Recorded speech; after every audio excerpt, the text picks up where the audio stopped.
welcome to Story Rhyme with Brendan, where I read a story or a poem for you. This time I'll read some poems by Hannay Foott. Mary Black was born in Scotland, 1846, and her family moved to Australia when she was 7. She grew up down Melbourne Way, learning to become a teacher. She married Thomas Foott, a sheep farmer, and moved with him up to Queensland. After 10 hard years on the farm, Tom passed away, and Mary moved first to Toowoomba and then to Brisbane, becoming a teacher. And she liked writing poems. Well, let's continue. At the fords of Jordan. A little way farther to guide thee I go, where the footing is firm and the waters are low. Then we part, O my King, thou once more to thy throne. I too dwell in the house of my fathers alone. Yet think not, O David, one pang of regret would tempt the recall of the youth I have set. In thy presence the strong-armed, the true-hearted one, last gift of my loyalty, even my son. Ere my hand to the husbandman's toil had been trained, or my foot to the slow-moving flocks had been chained, I too would have marched in the long line of spears, with the youthful, the courtly, the brave for my peers. The days when I dreamt but of battle, the lamp which all night I kept burning, that if from the camp one straggler should come, I might hang up his sword and hearken how prospered the cause of the Lord. How my heart used to beat, how my veins used to thrill, from freezing to fever, from fever to chill, when the voice of the Philistine rang through our coasts, defying unanswered the Lord God of hosts. How I prayed day and night, with many a tear, Lord, shorten the time till thy champion appear. And if fearing or hoping myself to change blows, with the giant God bidden, I know and God knows. It was not for gain, and it was not for fear, that I wore not the warrior's glittering gear. My father, my mother, the heart strife was done, for Saul had his thousands, and they had but one. I am old, but King David I cannot forget, my hot-hearted youth, so my boy shall not fret. Mid the safety and sameness of flocks and of fields, while the soldiers of Israel burnish their shields. The Lord be thy keeper, henceforth and for aye, my son whom I love, and when I am away, be thy spirit as now, pure and lofty and bold, thy strength still unwasted, thy heart never cold. When thy soul with the minions of darkness must fight, the great King lend thee weapons and armour of light. No hindrance are they, like the harness of Saul. To the boy from the folds mayest thou bear them through all. And blessings be thine, which the promise foretells. And oh, when the heart of thy eldest born swells, at thy stories of many a soldierly deed, tell how one not a soldier served Israel in need. The men are fast forming again into rank, the river is forded, we part on the bank. Haste where welcome awaiteth thee, David, this day, for the joy for the people ill beareth delay. The Lord give thy children the love-guarded crown, when the King and his servant in dust have lain down. Till the hope of the nations thy lineage shall close, God's arrows be sharp in the hearts of thy foes. The parting of King David and Barzillai the Gileadite after the revolt of Absalom. The Australade. 'Twas brave De Quiros bent the knee before the King of Spain, and sire, he said, I bring thy ships in safety home again, from seas unsailed of mariner in all the days of yore, where reefs and islets insect built arise from ocean's floor. And sire, the land we sought is found, its coasts lay full in view. When homeward bound, perforce I sailed at the bidding of my crew. Terra Australis called I it, and linked therewith the name of him who guideth as of old in cloud and starry flame. And grant me ships again, he said, and southward let me go. A new Peru may wait thee there, another Mexico, a threadbare suitor year by year. There is a land, said he, while king and court grew weary of this old man of the sea, for there were heretics to burn, and Holland to subdue, and England to be humbled, which this day remains to do. O land he named, but never saw, his memory revere. The gallant disappointed heart, let him be honoured here. Meanwhile the hardy Dutchman came, as ancient charts attest, Hartog and Newts and Carpenter and Tasman and the rest, but found not forests rich in spice, nor market for their wares, nor servile tribes to toil o'ertasked mid pestilential airs, and deemed it scarce worth while to claim so poor a continent, but with their slumberous tropic isles thenceforward were content. And then came Dampier, who erewhile upon the Spanish main for silver-laden galleons lurked, and great was his disdain. Good ships beside from France were sent, good ships and gallant crews, with Marion and D'Entrecasteaux, and the far-famed La Pérouse. And still of all who sought or saw, the voyages were vain. Australia nearer was farm for Boers, nor mission field for Spain. Australia ne'er was farm for Boers, nor mission field for Spain. Nor fleur-de-lis, nor tricolour was ever planted here, and Britain's flag to hoist was not for hands of buccaneer. But to our lovely eastern coast, led by auspicious stars, came Cook in Endeavour, with his little band of tars, who straight on shores of botany old England's ensign reared, with mighty din of musketry and noise of them that cheered. And none of all his noble fleets, who 60 years was king, a prize so goodly ever brought as that small ship did bring. And who was he, the first to find Australia passing fair?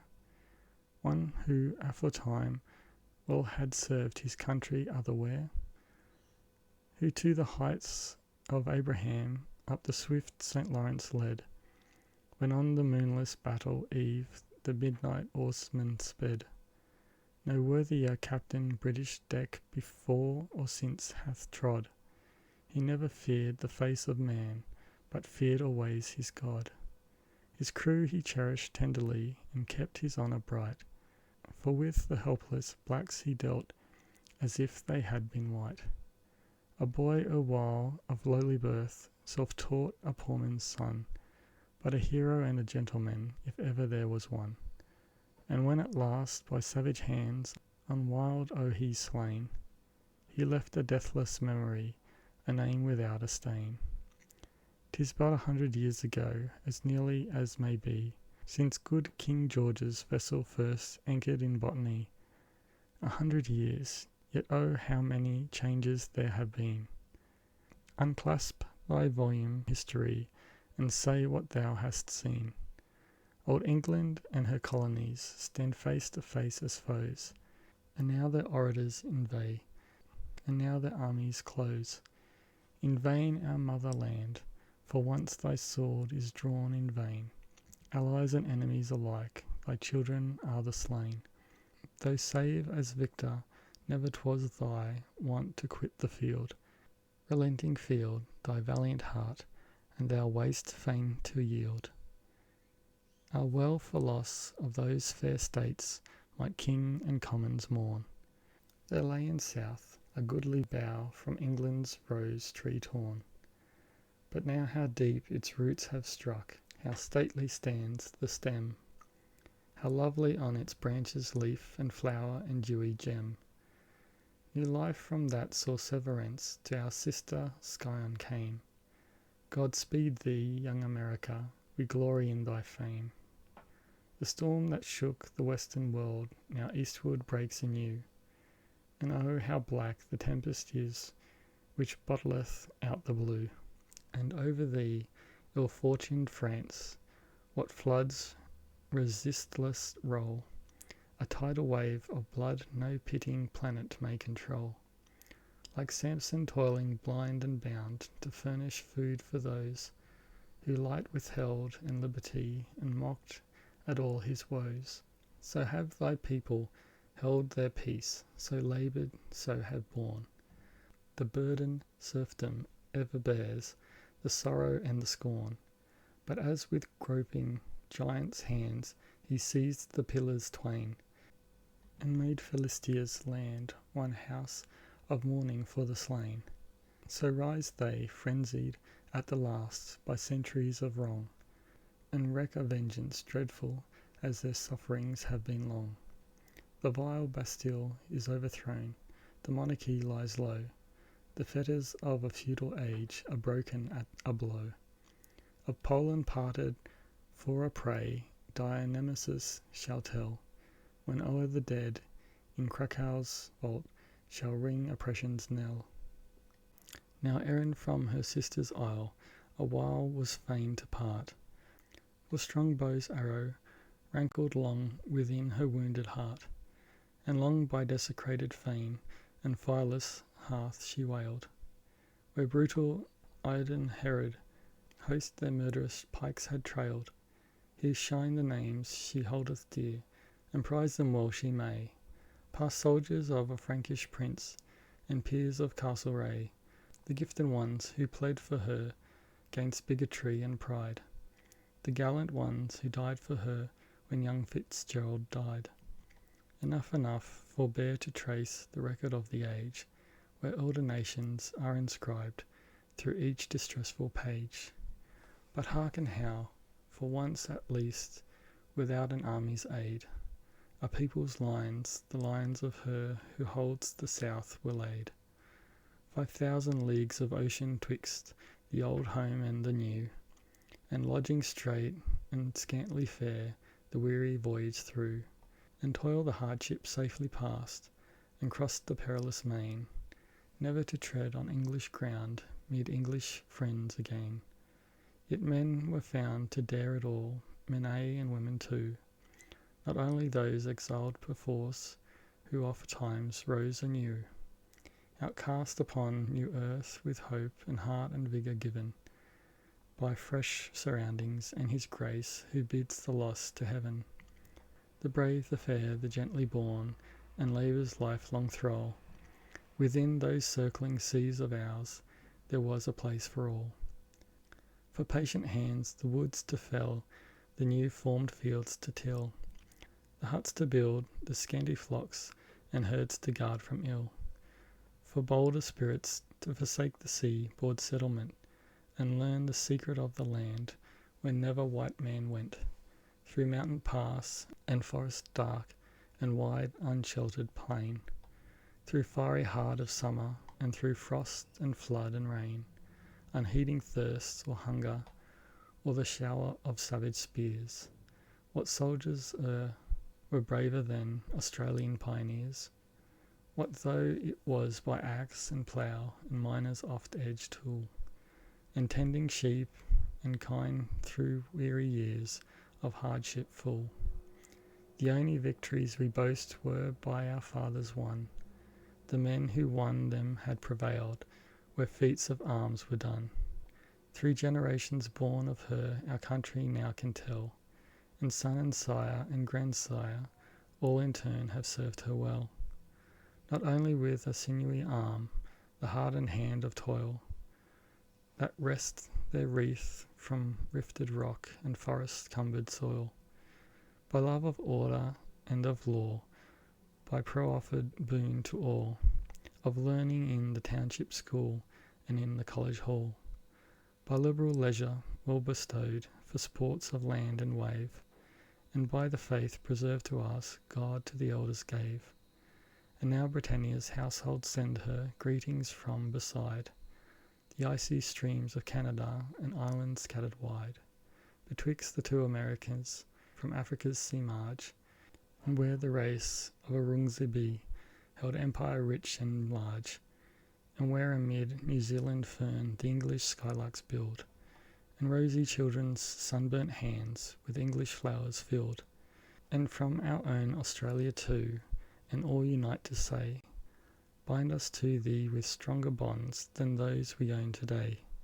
Give to our sons a place with thine, for each to each is peer, and let them share thy counsels and the dangers that endear. And what the olden realm has been, the newer realm shall be, with a place in every freeman's heart, and a port in every sea. In the South Pacific, a vision of a savage land, a glimpse of cloud-ringed seas, a moonlit deck, a murderous hand, no more of these. No more how heals the tender flesh, once torn by savage beasts. The wound reopening bleeds afresh, each season at the least. O day for dawn, of thee how prayed, the spirit sore distressed. Thy latest beams up slanting made a pathway for the blessed, and robes now donned of the redeemed gleamed white past grief's dark pall. So this a day of deaths which seemed a birthday let us call. Remembering such day as this, a soul from flesh was shriven, by death God's messenger of bliss, a spirit entered heaven. Thy dying head no loving breast upheld, O early slain, but soon mid welcoming saints 'twas pressed, where God's own children has lain. Though none has death broke bread for thee, or poured the sacred wine, though nourished at his board, thou'st see the substance of the sign. We mourn thee, heaven's new-born, and rich, past all our prayers could claim, secure in blessedness, of which we have not learnt the name. Nearing port, a blue line to the westward, that surely is not cloud, a green tinge in the waters, a clamorous bird crowd, then far off foamy edges and hilltops timber fringe, and perch aloft a lighthouse o'er grey cliffs golden tinged. A watcher's leaning landward, know ye of nothing more, and hear ye but of seabirds, and see ye but the shore? Nay, look a while, and listen who bids you welcome there. The great seas kiss her sandals, the high stars gem her hair. Behold her in the gateway, high held in either hand, a blazing beacon lighted, to lead you to the land. A welcome, kindly welcome, who come to me for cheer, for my thoughts may frown on others, but ye have naught to fear. The cannons flash and thunder, a roar for joy today. No murmurs meet your coming, none wish to bar your way. O ladder called to labour, shall we who toiled at morn remember as against you the heat and burthen borne? No, verily we shall not. We pray the labourer's Lord may give you after commoners a full day's full reward. Now fear not, fair-haired maiden, for gladness waits thee here, as by thy father's fireside in bygone days and dear. Thy troubled brow, O matron, beneath its silvering hair, shall gain no fresher furrows, shall lose its look of care. No longer for thy household the winter needest thou dread, nor fearing for tomorrow shalt stint the children's bread. And thou, a mother's darling, on those young locks of thine, what midnight rains shall batter, what tropic suns shall shine. Thy tender hands, toiled hardened, unwonted tools shall wield, shall fell the columned forests, shall till the furrowed field. Yet when at England's fireside her olden tales are told, perchance mid tearful silence one from the land of gold shall tell a brave new story of want and work and care, of trial and of triumph to touch the coldest there. Now enter ye a haven your fathers have not known, now dwell in ye a country that once was not your own. Part of the new world's army, the pioneers are ye, for whom there waits ungathered the wealth of earth and sea. No need of fiery baptism, no blood, no tears to flow. Our legions of the Caesars had you but conquered so. Our Vikings in Valhalla, our fathers dead and gone, could you have made such landing, such golden shores upon. New country, Condi had come with us all the way, 800 miles, but the fortnight's rest made him fresh as a youngster and sturdy bay, and Lurleen was looking her very best. Weary and footsore the cattle strayed, mid the silvery salt bush well content, where the creeks lay cool beneath the Gidya's shade. The stock horses clustered, travel spent. In the bright spring morning we left them all, camp and cattle and white and black, and rode for the ranges westward full, where the Dingle's trail was the only track.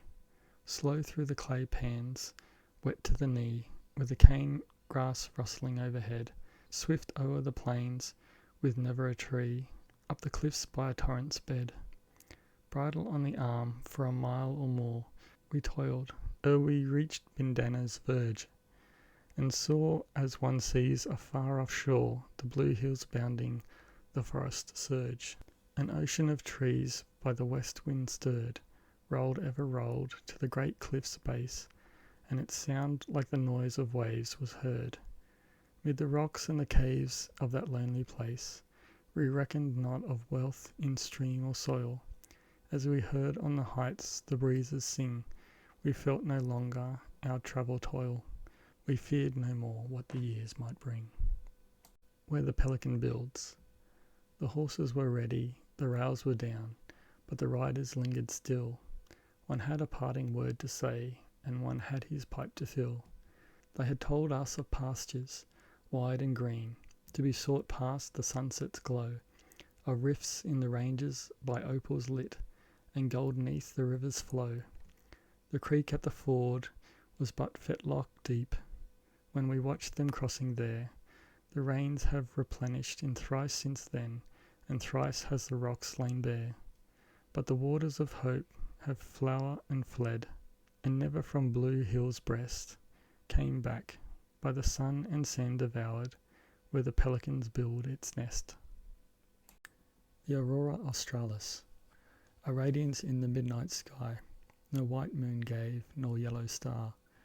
We thought it red glow mounted high, where fire and forest fought afar, half questioning if the township blazed, perchance beyond the boundary hill. Then finding what it was, we gazed, and wondered till we shivered chill. And fancy showed the sister glow of our Aurora, sending lines of lustre forth to tint the snow that lodges in Norwegian pines. And south and north alternate swept in vision past us, to and fro, while stealthing winds of midnight crept about us, whispering fast and low. The north, whose star burned steadily, high set in heaven long ago, the south, new risen on sea, a tremulous horizon glow. We mused, shall there be gallant guests within our polar hermitage, as on the shore where Franklin rests, and others named in glory's page? And shall the light we look on blaze above such battles as have been in other countries, other days, the giants and the gods between? Till one declared, we live tonight in what shall be the poet's world. The lands neath our Aurora's light are as the rocks the Titans hurled. From southern waters ice enthralled, year after year the rays that glance shall see the desert shrink appalled before the city's swift advance, shall see the precipice a stair, the river as a road, and then there shall be voices to declare this work was wrought by manly men. And so our south, all stately swept, in visions passed to and fro, while stealthily winds of midnight crept about us, whispering fast and low. The Massacre of the Bards. The sunlight from the sky is swept, but over Snowdon's summit kept. One brand of cloud yet burns, by ghostly hands far out of sight, held glowing in the even light, as fate still keeps the weapon bright that lingers and returns. O day of slaughter, day of woe, but once 1,000 years ago, such day has Britain seen, when blushed her hoary hills with shame, at Mona's sacrifice of flame, while shrieks from out the burning came, across the strait between death helping day, that couldst not find one weeping cloud to hide behind. Cursed day whose light was given for search-mate to the Saxon sword, through coverts that our rocks afford, while Edward's godless minions poured the blood of the unshriven. Ill fare we when the trees are rent, whose friendly shelter erst was lent, in sun and wind and rain. Ill fare we when the thunder shocks let loose the torrents from their rocks, to sweep away the mountain flocks, and flood the standing grain. But where the forest giants groan, by winds that waste the woods overthrown, new saplings blithely spring, sank herd and harvest neath the tide. There's bleating on the mountain side, o'er cornfields, ere the dew has dried. Tomorrow's lark shall sing. So sighs the land when she has need, the dragon jewels of war to feed, with those who love her best, and long shall Cambria's tears be shed, for him who late her armies led, Lillewin, whose dissevered head the Saxon crowned in jest, yet in their stead whose blood is spilt, newcomers seize the sword's warm hilt. O'er it reach the ground. Llewellyn, every night watch drearer, with grief for thee, brings morning nearer. That morn when Arthur shall appear, once more our leader crowned. But when the blood of bards is poured, who gathers their forgotten hoard, from memories sealed by fate, what daring songster e'er shall soar, for us to heaven's death-guarded door, and tell thereafter of the store that glimmers through the grate? When famine's empty hand is filled, when years the shattered oaks rebuild, shall heroes spring again, brave spirits of the past to greet, who rise at minstrel summons sweet, when bards of the olden tales repeat of Britain's mighty slain? Nay, by the harps our fathers heard, no more shall Britain's heart be stirred. Lost is the ancient lore, spent is the breath of song that fanned freedom's slow fires. The bard's light hand, whose beckoning brought the martial band, shall seek the strings no more. The Belated Swallow. Belated swallow, whither flying? The day is dead, the light is dying. The night draws near, where is thy nest? Slow put together, soft lined with moss and downy feather, for shelter place in stress of weather and darkness drearer. Past, past, above the lighted city, unknowing of my wondering pity, seaward she flies. Alas, poor bird, what rude awakening has driven thee forth, when storms are breaking, and frightened gulls the waves forsaking, with warning cries? Alas, my soul, while leaves are greenest, thy heedless head thou fondly screenest. Beneath thy wing, how bravely thou thy plumage wearest, how lightly thou life's burthen bearest, how happily thy home preparest in careless spring.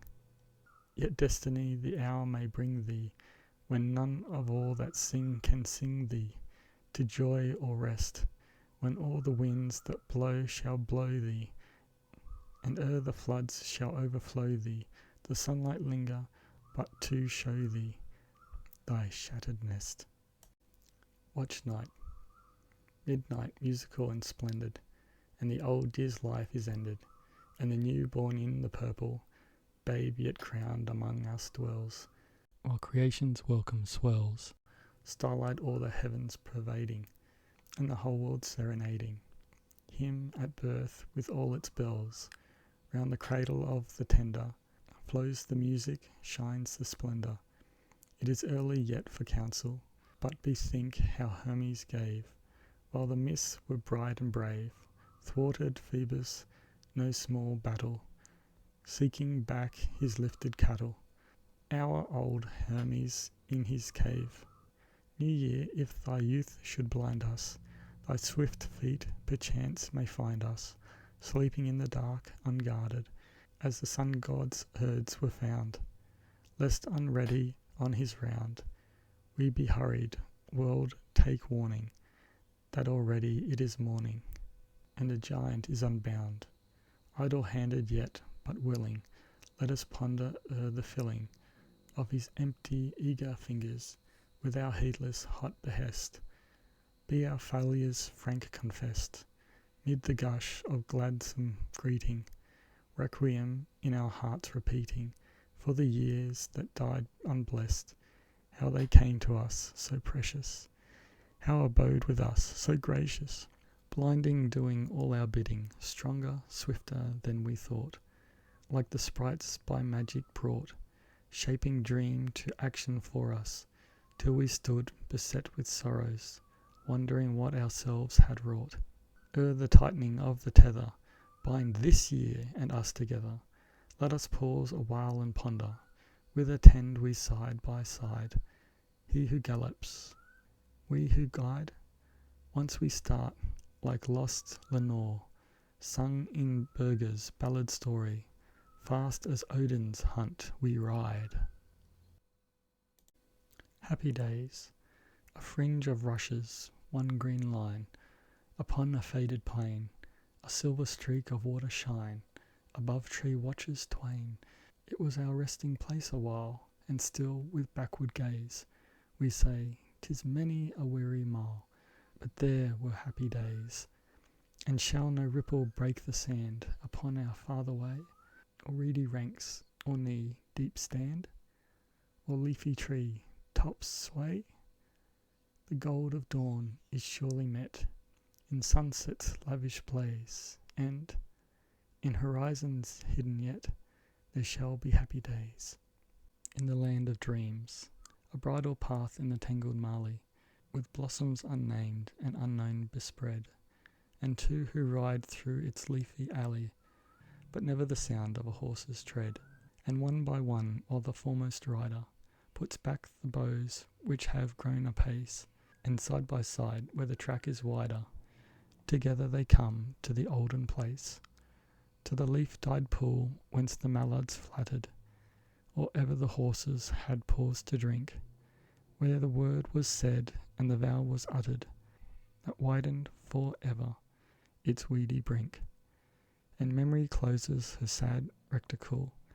In fate's cold eyes there are kindly gleams, while for one brief moment of blessed requital, the parted have met in the land of dreams. Up north, into thy hands let me fall, O Lord, not into the hands of men. And she thinned the ranks of the savage horde, till they shrank to the mangrove fen. In the rudderless boat, with a scanty store of food for the fated three, with her babe and her stricken servitor, she fled to the open sea. O days of dolour and lights of drouth, while she watched for the sail in vain, of the tawny tinge of a river mouth, of the rush of the tropic rain. The valiant woman, her feeble all sufficed, and her fervent prayer was heard, though she reached but a barren shore, and died with her darling there. For the demons of murder and foul disgrace on her hearthstone dared not light, but the angel of womanhood held the place, and its sight is a holy sight. In time of drought, the rushes are black by the river bed, and the sheep and the cattle stand, wistful-eyed where the waters were, in a waste of gravel and sand. All passers o'er their dying and dead to slake their thirst at the slimy pool, shall they pine and perish in pangs of drought, while thy river, O God, is full. The fields are furrowed, the seed is sown, but no dews from the heavens are shed. And where shall the grain for the harvest be? And how shall the poor be fed? In waterless gullies they winnow the earth, new turned by the miner's tool, and the wayfarer faints neath his lightened load, yet the river of God is full.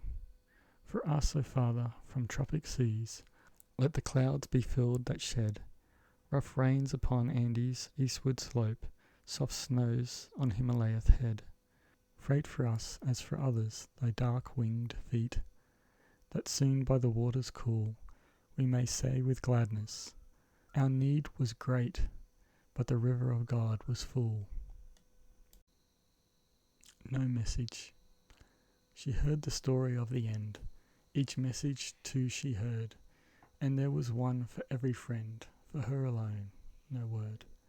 And shall she bear a heavier heart, and deem his love was fled, because his soul from earth could part, leaving her name unsaid? No, no, though neither sign nor sound a parting thought expressed, not heedless past the homeward bound of her he loved the best. Of voyage perils bravely borne, he would not tell the tale, of shattered planks and canvas torn, and war with wind and gale. He waited till the light-horse star should rise against the sky, and from the mainland, looming far, the forest scents blow by. He hoped to tell, assurance sweet, that pain and grief were o'er. What blessings hast the soul to meet, ere yet within the door. Then one farewell he thought to speak, when all the rest were past, as in the parting hour we seek the dearest hand, the last. And while for this delaying but to see heaven's open gate, lo, it received him and was shut, ere he could say, I wait. To the Virgin Mary, Mother of him we call the Christ, no halo round thy brows we paint, incense and prayer we offer not, nor mind to title thee a saint, and yet no woman's name of all with honour from the ages sent. Mary is aureoled like thine, with love and grief and glory bent. O wisely was it that he chose, who the unwritten future reads, to teach the afterworld through thee what cherishes Messiah needs. Thou heardest the angel's prophecy, the tidings which the shepherds brought, Anna and Simon praising God, and sawest the star the wise men sought. Ah, who of us could bear, like thee, with meekness God's triumphal light, then still believing, with his charge, at midnight take an exile's flight? Throughout the sun's long helplessness, his good was to thine own preferred. May we so serve, and still, like thee, stand back to let his voice be heard. Dispenser once of earthly things, thy best beloved thou didst see, God's hands for others blessing full, could we be poor and glad like thee. Soul, pierced with sword, like agony, not felon's taunt, nor soldier's jest, beside the God-forsaken cross, could drive thee from it like the rest. Christ's banner thou alone didst hold, in face of all his foes displayed, valiant through all defeat, and but heart-stricken that he was betrayed. Ah, Mary, could we stand like thee, steadfast, and watch the vowed depart, and grieve for their defection less than for the Saviour's wounded heart? How must the God who favour set on David once the kingly saw, and yet foresaw their wanderings, and loved them through and after all, how must he seal the prophecy, declaring thee forever blessed, whose whole life showed thy worthiness, of that pure child thine arms had pressed, O single-hearted one to kiss the lifeless and dishonoured head, fondly as when its baby brow by angel wings was canopied. O self-forgetful, to rejoice, for that heaven's entrance had been found, by the beloved thou content, thenceforth alone to close life's round. In the bright future, sure though far, again as once the wide air rings, with praise to Christ thy vigil ends, meek daughter of 100 kings. Virgin, may we partake thy joy, when heaven and loyal earth shall lay at the pierced feet of David's son a crown he will not put away. To the White Julienne. Again above thy fragile flowers I bend to bring their perfume nigh, for only in the evening hours thy odours pass thy blossoms by. But when the ministering day deserts thee with the warmth and light that lulled thee, walking thou wilt pay for these in sweetness to the night. O flower of Mary Antoinette, ungrateful to the lavish day, refusing it thy fragrance, yet relenting it such generous way. Perchance like thee, whilst life was best, her soul no holy Saviour shed, yet scattered incense when grief's night, when dews of blood upon her head. I bend to bring thy perfume near, again I cannot leave the spot. Damp walls and prison gloom are here, the beauties of the garden plot are gone, save thee, White Julienne, fond-handled by the fated queen. I hear her sigh above thee, then the centuries tread behind the screen. Bonus Sonnets. Christmas Day.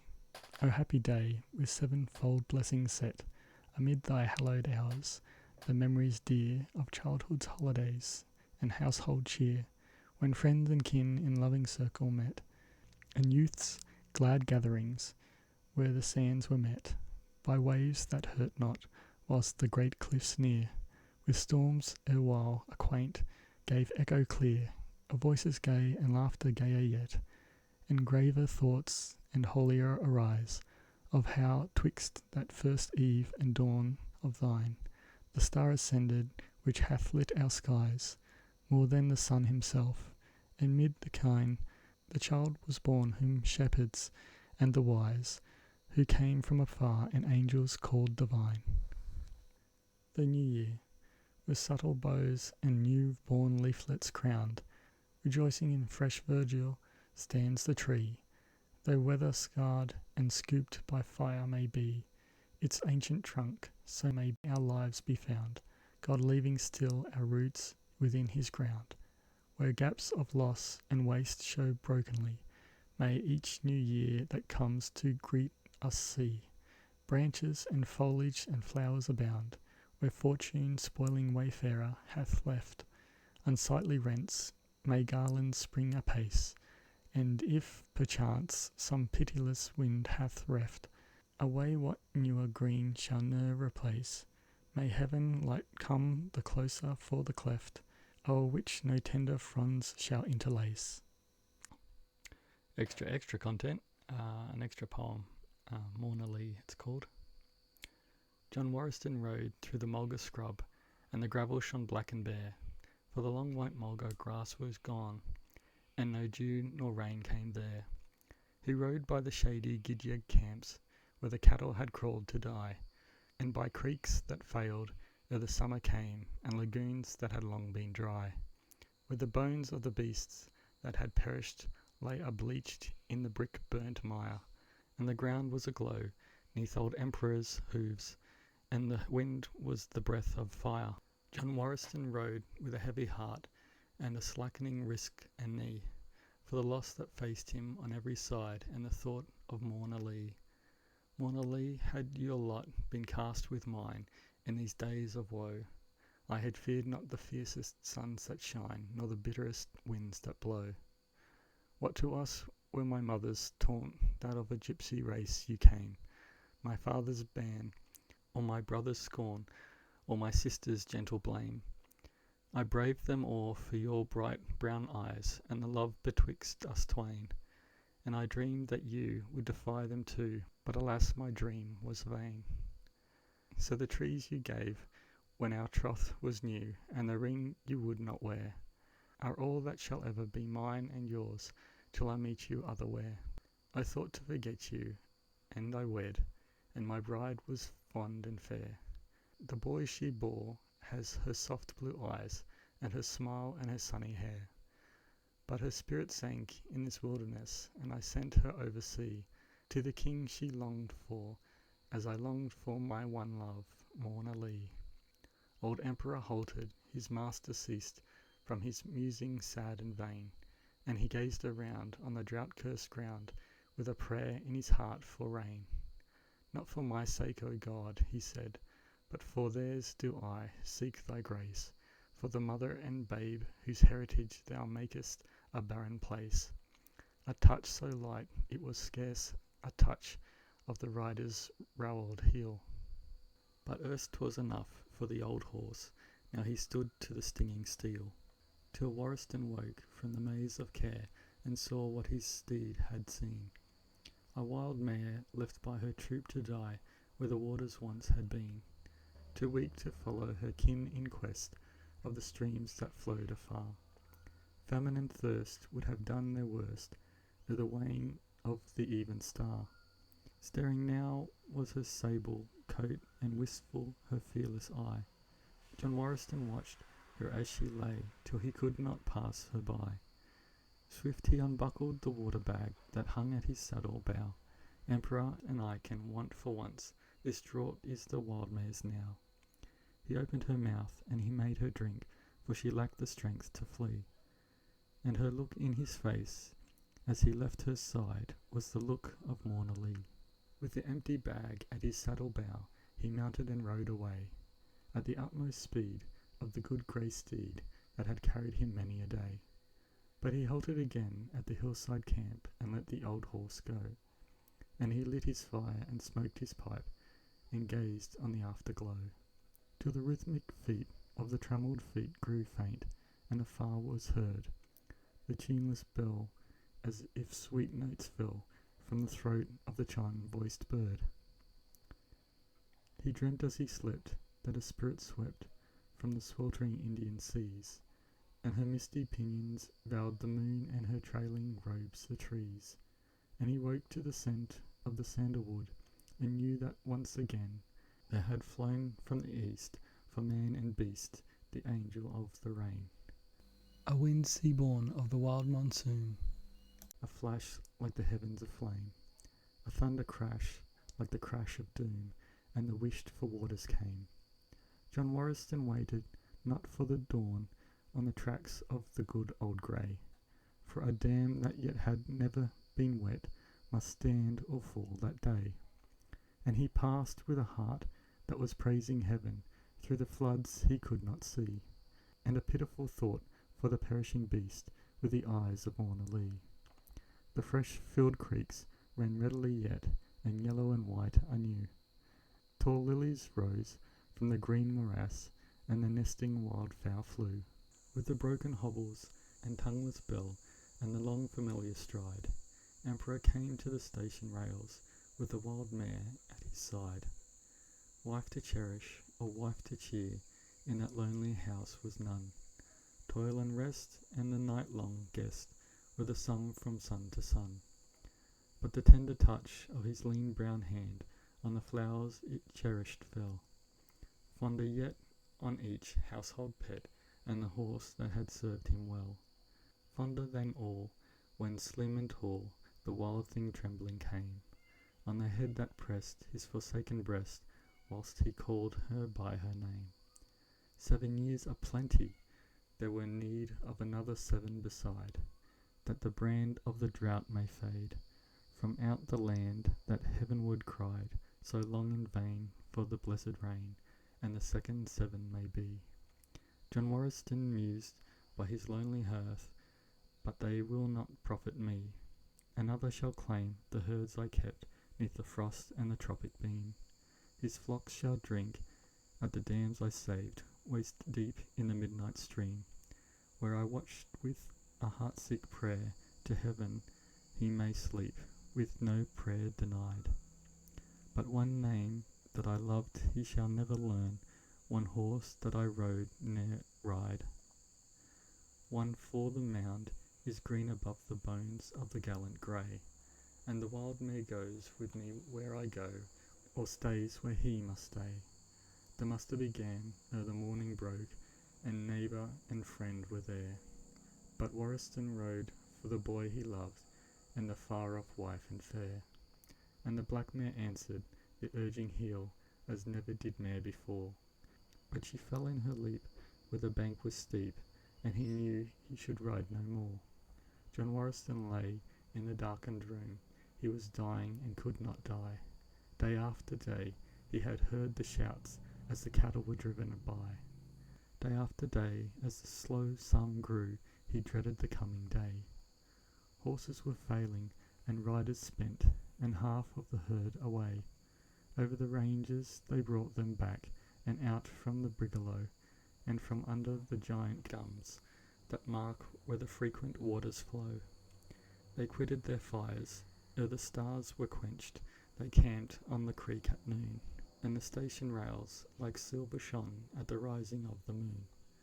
What was it frightened the timorous herd, the bay of the tethered hound, the chant of the swarthy mother above, the babe that her arms enwound?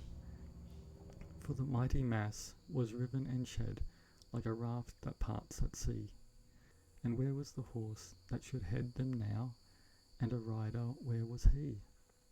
John Warriston heard the wild stampede, and he shattered the shutter bar, and gazed on the flying herd without, and the moveless moon and star. Pray for the boy that is beggared now, if room in heaven there be, for the love that recks not of thine and mine, O Morna, Morna Lee. A shadow athwart the cloudless moon, a check in the headlong speed of the broken ranks. They are steadied now, they are stayed by a riderless steed, till the horsemen rally, and one and all are pent in the yards ere day. But the dew shall dry from their mossy hides, and the brands unreddened stay. For in hush of the homestead, whispering, the bearded bushmen tell of the gallop that shamed them all, and killed the steed that he loved so well. And the dirge of a savage race rings high, where the white man's grave shall be, and the harpies haste where the brave heart broke of the wild mare Morna Lee.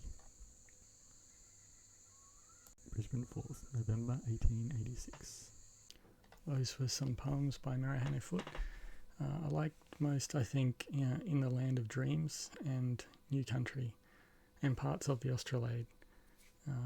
I can see why Where the Pelican Builds was popular. Said to be about if a pelican builds a nest there, then it's probably a good place to set up a home for people too. I hope some of these poems piqued your interest, and until next time, I wish you well.